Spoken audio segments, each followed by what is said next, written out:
باز هم با او با گلی که زده دوپینگ روحی عجیبی کرده. یه پاس در عرض، موقعیت، فرصت برای پرسپولیس و حوار محمد توی دروازه. حالا دیگه دنیا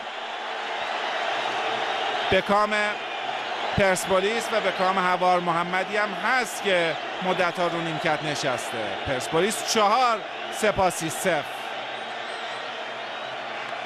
با سبک و سیاق خاص خودشون حوار محمد رو مورد تشویق قرار میدن به صورت آهنگین. طرفداران پرسپولیسی که خیلی وقته که چون این روزهایی رو ندیدن و یه برد 4 گل شیرین در کارنامه‌شون.